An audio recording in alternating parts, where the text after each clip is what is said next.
Estamos aqui hoje para falar sobre relacionamentos abusivos.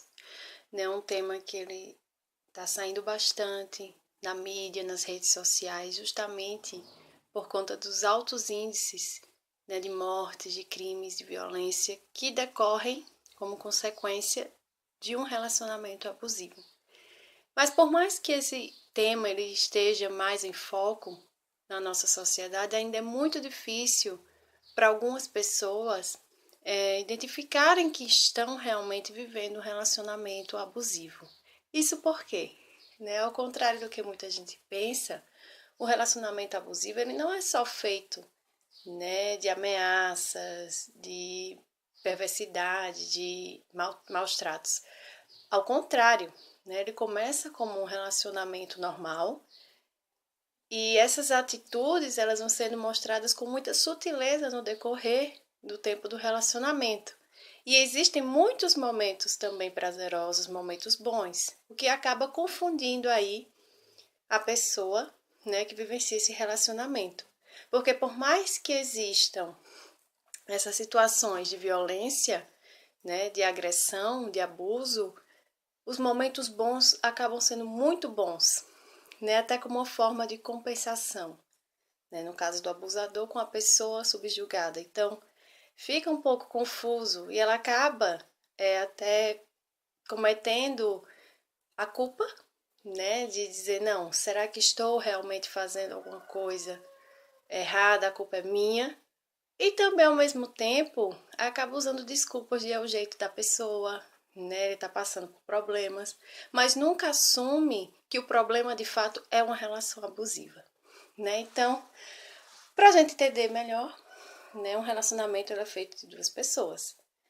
Normalmente, duas pessoas que têm as suas liberdades, têm os seus desejos, têm os seus gostos, vontades, enfim, e que o outro também livre o respeita, do jeito que a pessoa é, do que ela gosta, e vão viver uma relação possivelmente saudável, não livre de conflitos, como qualquer relação humana em algum momento vai ter, mas uma relação sem abusos, sem violência de fato.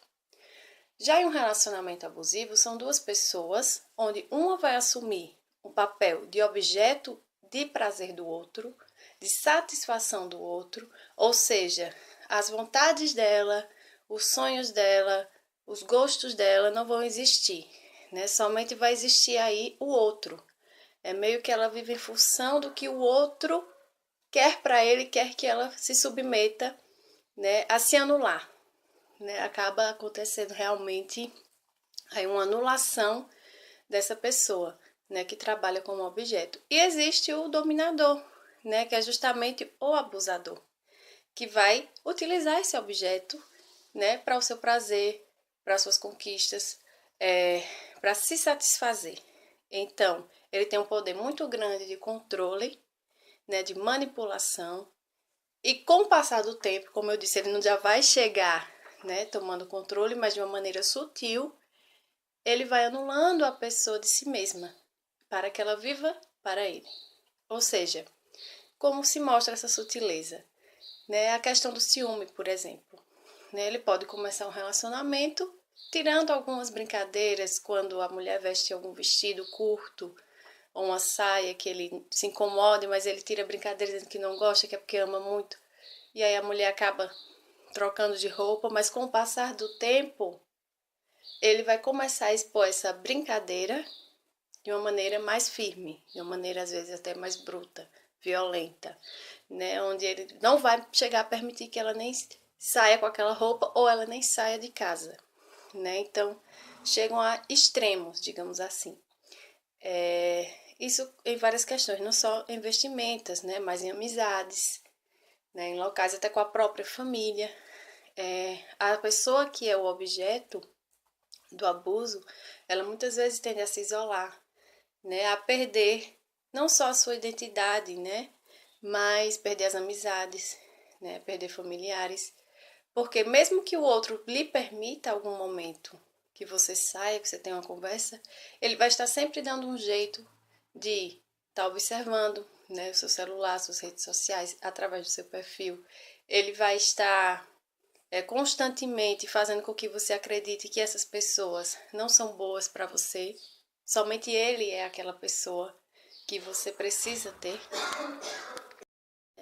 A pessoa que está nesse posicionamento de controle, ela não vai ter medidas nem esforços para fazer com que você se sinta uma pessoa inferior, para que ele seja a única pessoa na sua vida, a única pessoa que é certa, a única pessoa que lhe ama e lhe amará, porque também existem muitas ameaças de que ninguém mais vai querê-la, né? De que ninguém mais vai querer passar por isso, porque só ele ama. Por isso que ele toma algumas medidas, né, um pouco mais drásticas por medo de perder.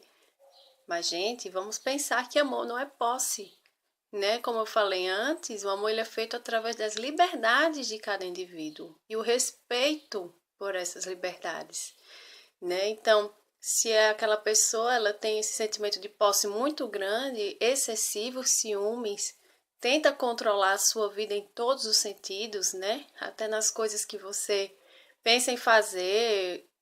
Gente, então você já está no relacionamento abusivo, né? Existem vários sinais, na verdade, né, que a gente até vai discutir um pouco mais à frente, mas é preciso que vocês entendam isso. Existe uma pessoa subjugada e existe uma pessoa no controle, tá?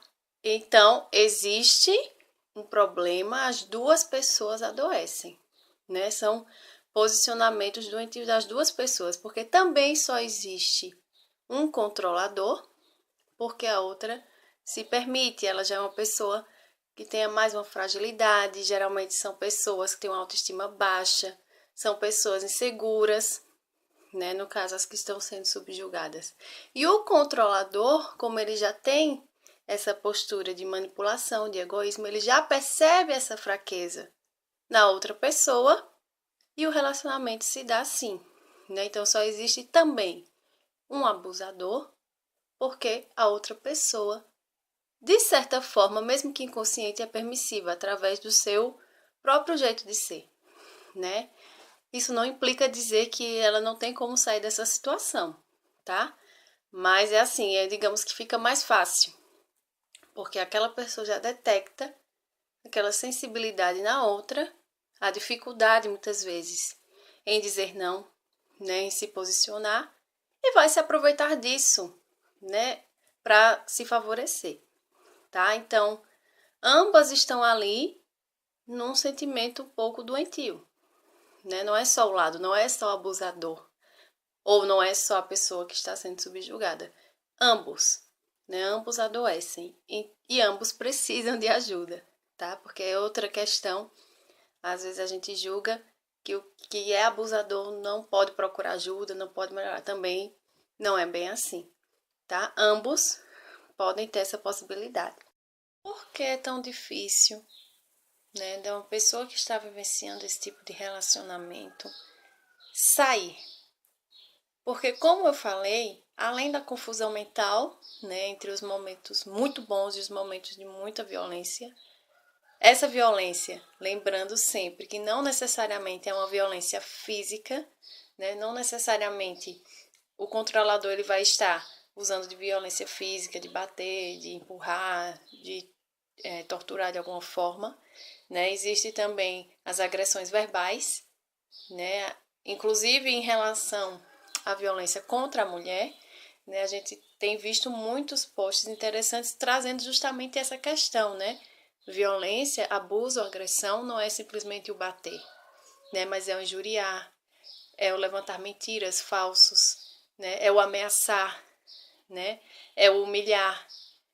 Então, não existe somente a força física, né? Então, a agressão é toda forma de ferir uma pessoa, psicologicamente, emocionalmente, fisicamente também, tá? Então, é muito difícil porque, como eu disse, como começa sutilmente, a pessoa que está ali controlando, ela tem um tempo para fazer com que a outra se sinta totalmente dependente dele, seja financeiramente, seja emocionalmente, né? A outra pessoa ela não vai conseguir enxergar-se em outra relação ou até mesmo vivendo só, né? Então é um trabalho de realmente muita violência no sentido emocional, psicológico, né? Porque é como se a pessoa que já tem uma autoestima baixa, já é insegura, necessita muitas vezes de uma aprovação do outro muito grande, ela acaba realmente se submetendo às vontades do outro, né? Então, tem uma teoria que é bem interessante, que se chama a teoria do sapo na água quente. Por exemplo, se a gente pega um sapo e a gente joga ele na água fervente, consequentemente ele vai pular, né? Ele vai sair daquela situação, porque é incômoda, né? A água fervente vai machucar, então ele vai sair, vai pular. Mas se eu pego esse mesmo sapo, eu coloco ele numa panela com água, a água está fria, e eu ligo o fogo, e aos poucos aquela água vai esquentando. À medida que vai esquentando, aquele sapo ele vai tentando se ajustar naquela panela para ver qual a melhor posição para ele de repente até sair. Só que chega o ponto que a água também começa a ferver, mas ele já está tão cansado de estar ali se ajustando, né, enquanto a água estava ficando quente, que ele não tem mais forças para chegar e pular, né? Então, é mais ou menos isso que acontece num relacionamento abusivo. A pessoa já está ali, né, acostumada com aqueles movimentos, cansada, que chega um ponto que fica até difícil dela tomar esse impulso de dizer, não, eu não aguento mais, eu posso sair, eu realmente estou vivendo uma doença. E aí, infelizmente, acontece muitas vezes, né, a morte, né, dessa pessoa, porque acaba não enxergando ou não dando ouvidos a outras pessoas de que ela tem que fazer algo. Porque o primeiro passo é esse, eu preciso reconhecer que ali não é uma relação normal, que aquilo não me faz bem, que faz mais mal do que bem. Então eu preciso reconhecer que eu também não posso mudar o outro, né? Provavelmente eu não vou conseguir mudar o agressor. Então eu preciso mudar. Eu preciso tomar atitudes, né? Hoje em dia, principalmente com a lei da Maria da Penha, ficou muito mais fácil, né, para algumas mulheres, apesar de ainda ser difícil por conta desse sentimento de dependência, de medo, né, inclusive das ameaças, de ainda denunciar, de ainda tentar, né, sair dessa situação. Mas já é um dispositivo que tornou bem mais fácil, né, essa possibilidade. Também lembrando que esse relacionamento abusivo não acontece só com mulher, não acontece somente no namoro, no casamento. Um relacionamento abusivo acontece com amizades, com família, com qualquer tipo de relação. E não necessariamente contra a mulher. Existem homens que também sofrem por relacionamentos abusivos. E os casais também de relações homoafetivas também têm altos índices. Então, claro que, infelizmente, a violência com a mulher é algo que ainda é muito superior, né? Mas isso não exclui a possibilidade de ocorrer em outro campo, né? Senão do casamento.